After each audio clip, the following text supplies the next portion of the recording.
ታሪክ ሲጽፍ ከድር ምን አነሳሳው? እንዴት ተነሳ? እንዴት ጀመርክ? ከሚለው ነው የምንጀምረው። ኦኬ አመሰግናለሁ።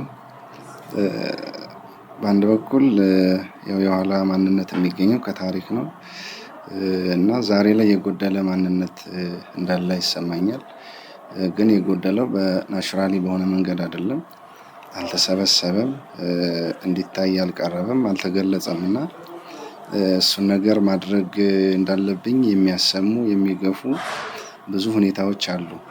በተለይ ከትናንት ጋር ከተጣላ ትውልድ መካከልም ያለው እንደመሆን መጠን ከዛ ባሻገር የትናንት ታሪክ በተለይ ደግሞ የዚህ ዑለማዎቹ በስልጣኔ በከፍታ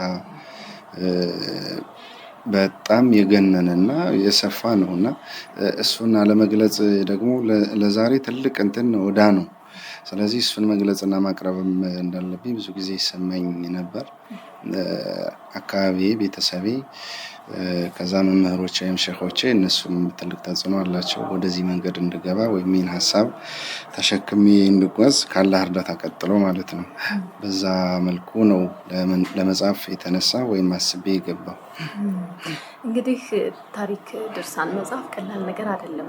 ትንሽዬ ትላንትና የተሰራች አንዲት ትንሽዬ ነገር እንኳን ፈልጎ ለማግኘት መረጃ የሚጠፋበት የሚታጣበት ሁኔታ ምን ሰርቶ እንዳለፈ የማይታወቅበት ነው የኛ ሀገር እና እነዚህ ሁሉ ታሪኮች ስትፈልግ ውጣ ውረዱ፣ መረጃ ማግኘቱ፣ ከዛ በኋላ ጥርጣሬ የሚባለው መንፈስ አለ። መረጃው ቢኖር እንኳን ያለ መስጠት ስስቱ፣ እሱ ነገሩ ፈተናው ምን ይመስል ነበር? እንዴት ተጋፈጥከው? በጣም ብዙ ነው ውጣ ውረዱ። ህመም አለው፣ ስጋን ይፈትናል፣ ግን ያስደስታል በተለይ ለመንፈስ። ከዛ ባሻገር ለነገ የሚኖረውን ጠቀሜታ ሲታሰብ ያለፉ ውጣ ውረዶች ድካሞችና ፈተናዎችን ያው አቅልሎ እንዲታይ ይጋብዛል ያደርጋልና ብዙ ናቸው። ምናልባት መድረኩ ላይ የተወሰነ መልኩ የተነሱ ይመስለኛል። እንዴት አድርጌ ልግለጻቸው? በጣም ሰፊ ነው። ወንዝ ወስዶኛል ከጓደኞቼ ጋር መረጃ ለማምጣት በሄድንበት አካባቢ ጅብ ጋር ተፋጥጫለሁ። እንግዳ ነበርኩ ለጅብ፣ ለድምፁም ለአካሉ። መስጂድ ወይ ቤተክርስቲያን ሊያቃጥል የመጣ ተብዬ ለእስር ልደረግበት የነበረ ሁኔታ አለ። ያው መራብ መጠማት አለ እንትኑ እና ደስ ይላል እንዴት ተደርጎ ይዘረዘራል። ብቻ ያው እነዚህ ሁሉ ውጣ ውረዶች ስጋን ሊፈትኑና ለህመም ሊዳርጉ ይችላሉ። መንፈስን ግን ያስደስታሉ። ያው ዓላማን ከተሸከምኩበትና ከያዝኩት ግብ አንፃር ማማረራቸው አይደሉም። እንግዲህ ውሃም ተፈጥሯዊ ነው፣ ጅብም የተፈጥሮ ነገር ነው። ክፋቱ ደግሞ የሰው ልጅ በራሱ የሚወጠናቸው ወይ መስጊድ ወይ ቤተክርስቲያን ላቃጥል ነው የመጣው መባሉ ትንሽ ፈተና ይመስለኛል የበለጠ። እሱ ነገር እንዴት አለፍከው ብትነግረኝ? ሞመንቱ ምን ይመስል ነበር? ያው ወቅቱ እንደዚህ ኮንፍሊክቶች ይስተጋቡበት ነበር በተለያዩ የኢትዮጵያ አቅጣጫዎች። የሄድኩበት አካባቢ እንግዳ ነኝ እና መረጃ ለመሰብሰብ ሀሪማዎችን፣ መስጂዶችን እየዞርኩ ዘይር ነበረ። መጥቀስ ይቻላል? ኮሬብ ነበር የሄድኩኝ። ኮሬብ ማለት ደቡብ ወሎ ራሄሞ ግዛት ውስጥ ያለ ጥንታዊ ከተማ ነው። እዛ ነበር ስንቀሳቀስ የነበረው። ሙስሊሞችንም ክርስቲያኖችንም አግኝቻለሁኝ፣ መረጃም ተቀብያለሁኝ። እንግዲህ የከተማ መስተጋብሬን እዛ ገጠርም ላይ ለማንጸባረቅ መሞከሬም እንዳንድ እንትን የሆነ ይመስለኛል። መረጃ ተቀብዬ እጅ መንሻ ሰጣለሁኝ ቀላል ስላልሆነ ብዬ። እንደገና ደግሞ በዛ ልክ የማይገባ ቢሆንም ግን ዝም ብዬ ሰው ለምን አደክማለሁ እያልኩኝና እሱም ሌላ ተልእኮ ያለኝ አድርጎ አሳለኝ መሰለኝ። 12 ወይ 13 ይመስሉኛል ሚኒሻና ፖሊሶች መሳሪያ ታጥቀው ያው ካረፍኩበት ቤት መጣው ሊወስዱ ነበር። በአጋጣሚ የእስልምና ጉዳይ ተጠሪው አካባቢው ከፌደራል ካሉት ሰዎች ጋር ተደዋውለው ነው ያው የታደጉኝ። በዛ መልኩ አለፍኩኝ። ይሄኛው የጅቡ ራቅ ያለ መንገድ ነበረ። እኔ አጭር መንገድ ላይ ነው የምወርድ። መኪናው የሚጓዝ ረጅም መንገድ ነው፣ በረጅሙ ነው የሚከፈል። ሌሊት 9 ሰዓት ተኩል ላይ ወጣ መኪናው እና አጭር መንገድ ላይ እኔን አወርዶኝ ጉዞውን ቀጠለ እና በጣም ሌሊት ነበረ። ጅብ አይቼ አላውቅም። ድምፁም ሩቅ ነው ለኔ። ፊት ለፊት ነው የተፋጠጥን እና የዛኔ አንድ ቄስ ናቸው የታደጉኝ ማለቃቸው። አጋጣሚ እሳቸው እየመሩኝ ካልተሳሳት 1 ኪሎ ሜትር አካባቢ ይዘውኝ ሄደዋል ወደሚሄድበት አቅጣጫ። ይሄ ደግሞ አምቦ ፈረስ ይባላል አካባቢው። ወንዝ ሊወስደኝ የነበረው ጎንደር አንገረብ ነው ወንዙ። እዛም ተርፈናል። ያው ብዙ ውጣ ወረድ አለ። እዚህ ደርሰናል። ተስፋ የቆረጥክበት ጊዜ አለ? እነዚህ ሁሉ መቼም የሰው ልጅ ሰው ነው፣ ይፈተናል በተለያዩ ሀሳቦች። ኢብሊስ ሊገባ ይችላል በመሀል በሰው ጽናት ውስጥ እና እንደዛ የተሰማ ጊዜ አለ? መንፈሴ በተለይ በዚህ በስነ ጽሁፍ ዓለም ጠንካራ ነው ብዬ አስባለሁ።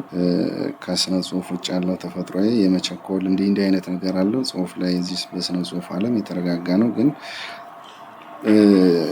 ብዙ መረጃ እንግዲህ በገጠር በምን ተዞሮ ነው መረጃው የሚገኝ። ከዛ የሰው ባህሪም አስቸጋሪ ነው። ቅድም እንዳልሽም ደግሞ በቅንነት የሚተባበር የለም። ወስደን የምንነግድበት እንዲህ አድርጎ የሚያስብም ሰው አለ እና በጣም በርካታ ውጣ ወረዶችን አልፈን ከሄድን በኋላ ቤት ተዘግቶ ለ2 ዓመት ለ3 ዓመት የመጽሐፍ ዝግጅቱ ይቀጥላል። እሱ ጨርሶ የህትመት ሂደቱ ይፈትናል እና አንድ መጽሐፍ አልቆ ከዛ ሌላኛው መጽሐፍ አብሮ አልቆ ይጠባበቃሉ። እሱ ትንሽ ያማል፣ ተስፋ ያስቆርጥም ግን ያማል። ከሱ ጋር ተያይዞ በአንድ ወቅት ጦርነት ነበር እዛ ጎንደር አካባቢ ያለው የ2013 እና ወደኛ እየተጠጋ ሲመጣ ቢያንስ እንደው መጽሐፎቹን ይዣቸው እንዳልሞት ብዬ እዚህ አዲስ አበባ የሚኖር ወንድም ነበረኝ። ለሱ ልኬ አሳትማቸው ካለፍኩ እንኳን ብዬዋለሁ እና ተስፋ ያስቆርጥም ግን እንደዚህ የሚጎሽሙ ነገሮች ይኖራሉ። ያው አልሐምዱሊላህ እዚህ ተደርሷል። እንግዲህ የኢትዮጵያ ታሪክ ሲጠና ሲታይ ሲመረመር አስማሚ አይደለም። ይሄ አንተ የሰበሰብካቸው የ7ቱ መጽሐፍት የ7ቱ ድርሳናት ገጾች አለመኖራቸው የኢትዮጵያ ታሪክ ውስጥ ያጎደለው ነገር ወይም ደግሞ መጽሐፎቹ ከተጻፉ በኋላ የሞሉትን ነገር ታሳይ የምትችል ትንሽ? እንግዲህ በጣም ብዙ ናቸው። ያው አፕሮች አለ የራሴ ናሬቲቭ አለኝ። ብዙ ጊዜ ታሪካችን አልተጻፈም የሚለውን እንትን አልጋራም። እኔ የኔን ባህል፣ የኔን ሃይማኖት፣ የኔን ቋንቋ ሌላ ሰው በእኔ መንፈስ፣ በእኔ ልብ፣ በእኔ እንትን ውስጥ ሆኖ ሙሉ በሙሉ አሳክቶ ሊጽፈው አይችልም። መጠበቅም ተገቢ አይደለም ብዬ ነው የማስበው እና እኔ በገባኝ ልክ በኖርኩበት ባወቅኩት ልክ አስቀምጬ ግን የጋራ የሆኑ ነገሮችን እንድንጋራ የመመልከት የማስመልከት የማቅረብ ፍላጎትና ዓላማ ይዤ ነው የምጽፋቸው መጽሐፎቹን። ስለዚህ ብዙ ሰው ሊጋራቸው ላይጋራቸው የሚችሉ ሀሳቦች ይኖራሉ። በይበልጥ ግን እኔ ትኩረት የማደርገው ወይም ደግሞ ቁርአን ሱረቱል ዩሱፍ ላይ መሰለኝ ነህኑ ነቁሱ ዐለይከ አሕሰነል ቀሶስ ይላልና እኛ ላንተ ታሪክ እንተርክልሃለን ይላል አላህ ነብዩ መሐመድን ሲያወራቸው ነው። ግን ታሪክ የምንተርክልህ ተራውን ታሪክ የትኛውንም ታሪክ አይደለም ይልና አሕሰነል ቀሶስ ይላል።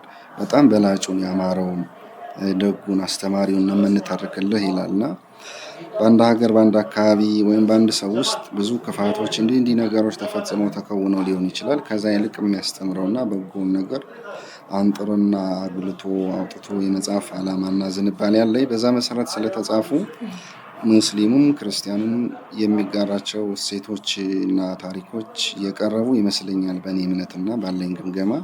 ከነዛ መካከል የመጀመሪያው አብሮነት ላይ ትኩረት ይደረጋሉ። አብሮነት ላይ ማለት ሙስሊም ክርስቲያኑ ለ1000 ዓመታት ለዘለቀ በአንድ ሀገር ውስጥ በአንድ ጎጆ ውስጥ ኑረዋል፣ እየኖሩ ነው እና በዛ ጊዜ ውስጥ መጥፎ ነገር አሳልፈው ሊሆን ይችላል።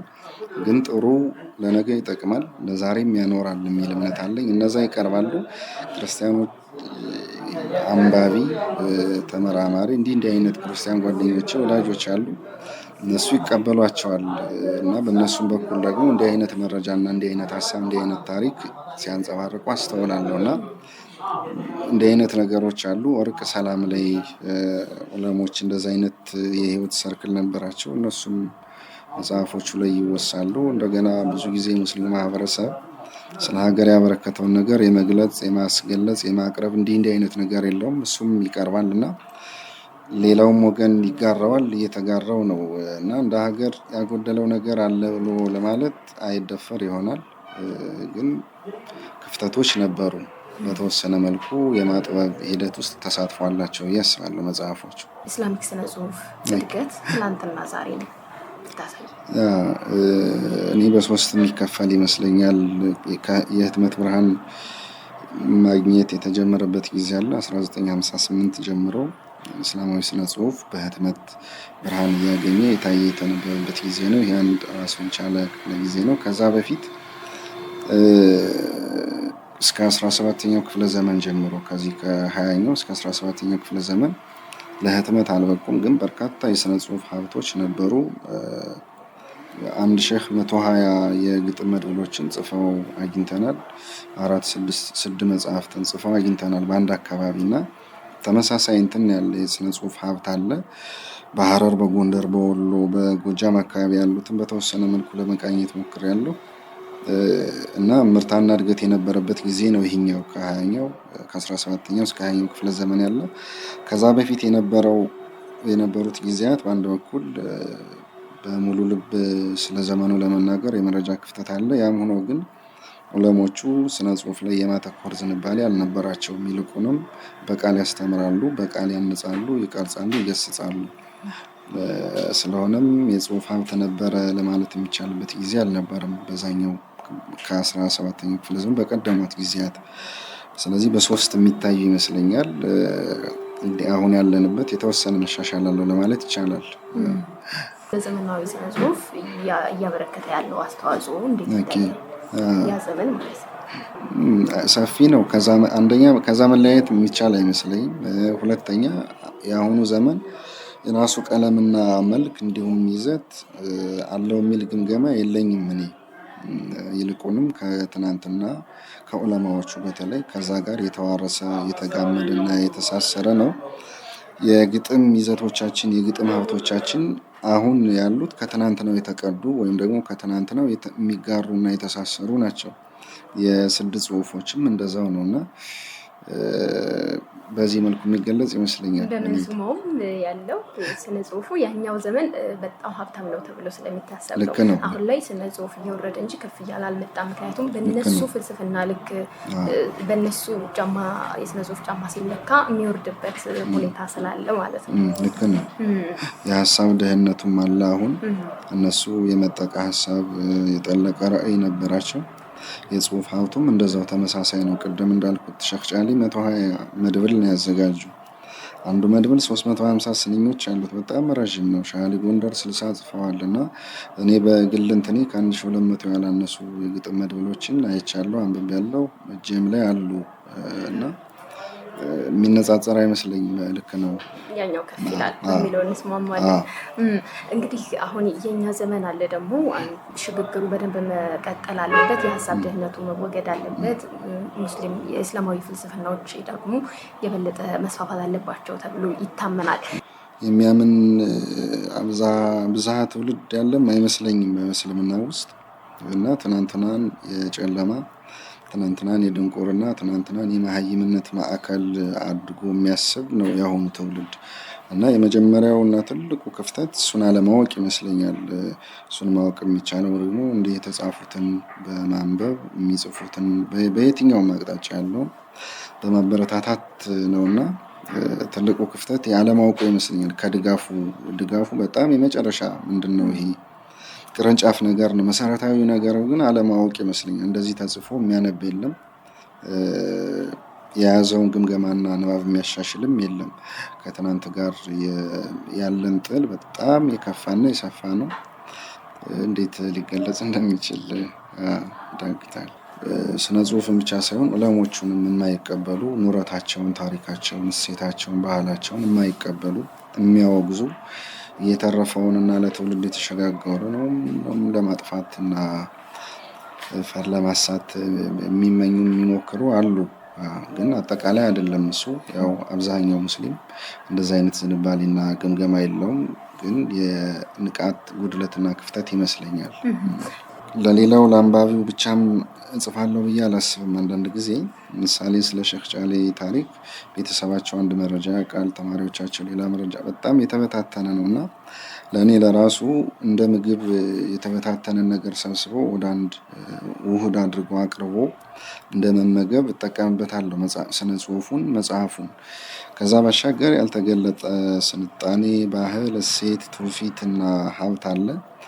እሱን መጀመሪያ ራሴ ማወቅ አለብኝ፣ ከዛ ማሳወቅ አለብኝ። ከታወቀ በኋላ ደግሞ ሌሎች እንዲቀበሉኝ የሚቻለውን ጥረት ማድረግ አለብኝ የሚል እምነትና ሀሳብ አለኝ። በዛ መልኩና መሰረት ነው የምንቀሳቀስ።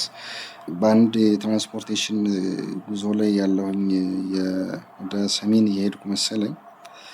በጣም ቅዝቃዜ ያለና ሁሉም ሰው ፎጣ ፎጣ ለብሶ እኔ ፎጣ አልያዝኩም ነበር። በጣም ተቸግሬ ተጎሳቁዬ ሲሄድ ያየ ሰው የምትሄድባቸው ሸህ ቤተሰብህ ናቸው ወይስ ደግሞ ውርስ ታዞልህ ነው ከሳቸው ወይስ ታመህ ለጤናህ ነው ወደ እሳቸው የምትሄድ ብሎ ጠይቆኛል። እንጂ ሰው ለታሪክ ይሄን ያክል አይደክምም ማለቱ ነው። እሱ የገጠሩ ሰው ብቻም ሳይሆን ከተማውም እንደዛ ነው የሚረዳው። ታሪክ ብዙ ቫልዩለስ ነው ለብዙ ሰው እና እንትኑ ሰፊ ነው ማለቴ ነው ክፍተቱ። እንዴት እጅግ አድርጌ አመሰግናለሁ። ክብረት ይስጥልኝ ለነበረን ቆይታ። አመሰግናለሁ። እኔም ክብረት ይስጥልኝ። ሰላም ያድርገን።